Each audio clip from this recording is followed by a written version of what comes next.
اور ایک تقوی کا میدان در حقیقت قرآن کریم انسان کی معیشت اور معاش کو قرار دے رہا ہے، جہاں پر تحفظ کرنا ہے اپنا.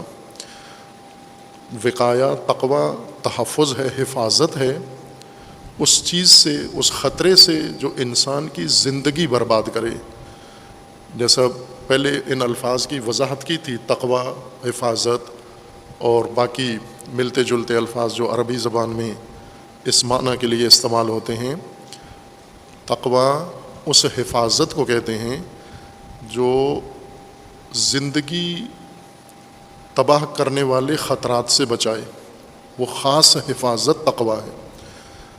ہر حفاظت تقوی نہیں ہے. مثلا انسان سردی گرمی سے بچتا ہے، اس حفاظت کا الگ نام ہے. آپ چھت ڈال لیتے ہیں، گھر بنا لیتے ہیں، لباس ایسا پہنتے ہیں. بھلے اگر زندگی کو خطرہ ہے اس وقت یہ تقوی شمار ہوگا، لیکن اگر زندگی کو خطرہ نہیں ہے، آپ ویسے کسی اور فرعی کام کی حفاظت کے لیے یہ کام کرتے ہیں، تو وہ تقوی نہیں ہے، وہ حفاظت ہی ہے، چونکہ حفاظت بھی عربی لفظ ہے. تقوی خصوص وہ حفاظت ہے جو زندگی کو خطرے سے بچائے. وہ خطرات جو زندگی تباہ کرتے ہیں، حیات کو برباد کرتے ہیں. اور زندگی کے مختلف پہلو ہیں، میادین ہیں. ان میں سے جیسے انسان کی جسمانی زندگی ہے، روحانی زندگی ہے، دنیاوی زندگی ہے، اخروی زندگی ہے، انفرادی زندگی ہے، خاندانی زندگی ہے، اجتماعی سماجی زندگی ہے. ایک زندگی کا اہم شعبہ وہ معاش ہے. معاش عیش، لفظ عیش سے بنا ہے. اردو میں عیش کا الگ معنی ہے، معاش کا الگ معنی ہے، جبکہ عربی میں دونوں کا ایک معنی ہے. عیش زندگی گزارنے کو کہتے ہیں، اور اردو میں عیش لذت اٹھانے کو کہتے ہیں، فضول خرچی کو کہتے ہیں، غیر ناجائز کام کرنے کو عیش کہتے ہیں، جو ضرورتوں سے زیادہ انسان استعمال کرے. عربی میں یہ اردو کا اپنا معنی ہے عیش کا یا عیاشی کا. عربی میں عیش زندگی گزارنے کو کہتے ہیں، اور معاش وہ ذریعہ، وسیلہ جس سے زندگی چلے، جس سے زندگی کا نظام چلے. معاش مال، وہ مال جو زندگی کے وسائل کے لیے ضروری ہو، وہ معاش ہے. وہ مال جو ذخیرہ کیا ہوا ہے آپ نے، وہ معاش نہیں ہے. اس کے لیے قرآن نے علیحدہ لفظ استعمال کیا ہے. معاش فقط وہ مال ہے جس سے آپ کا نظام زندگی چل رہا ہے. باقی مال آپ کا وہ معاش سے باہر ہے، وہ کسی اور عنوان کے تحت آتا ہے.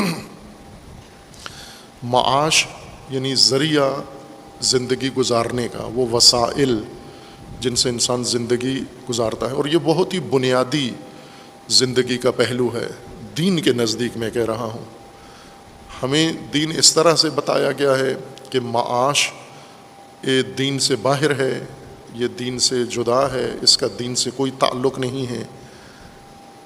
دین عبادتوں کا نام ہے، دین ریاضتوں کا نام ہے، دین رسومات کا نام ہے، دین ذکر کا نام ہے.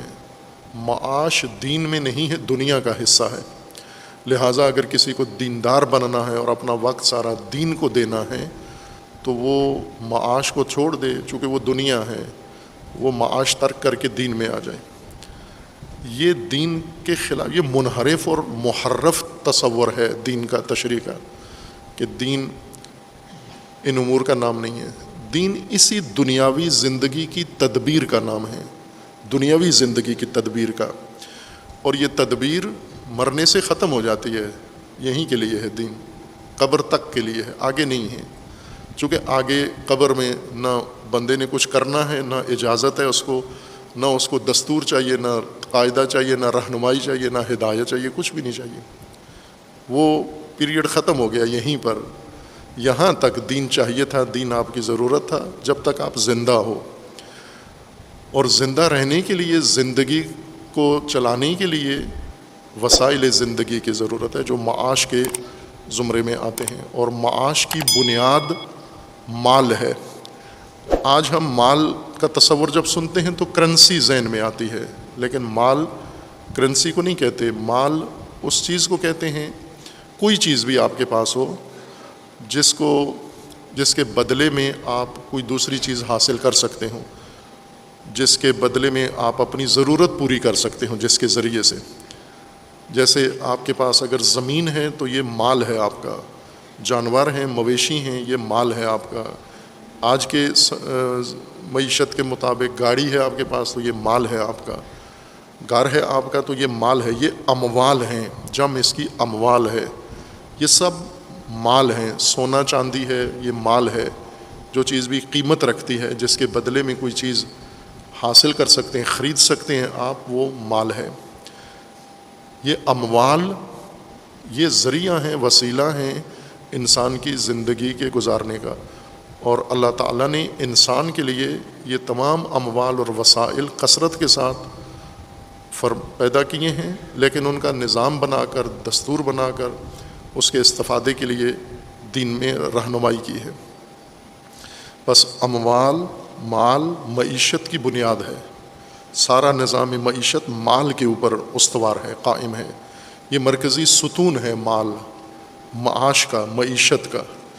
اور معیشت یعنی وسائل زندگی، نظام زندگی، اور زندگی وہ حقیقت جو انسان کو اللہ تعالیٰ نے جسمانی، روحانی، ذہنی اور صلاحیتیں، خلاقیت عطا کی ہے، یہ سب زندگی ہے۔ اس زندگی کا ایک آگے مقصد ہے، یہ زندگی خاص مقصد کے لیے ہے، وسائل زندگی کے لیے ہیں، زندگی وسائل کے لیے نہیں ہے، زندگی آگے بڑے مقصد کے لیے ہے، زندگی دی گئی ہے تاکہ اس مقصد کو حاصل کریں، اموال وسائل دیے گئے ہیں تاکہ زندگی گزار سکیں ہم۔ اور ظاہر ہے کہ اس طرح کی ترتیب ہے، بنیاد ہے، فاؤنڈیشن ہے مال انسانی زندگی کی۔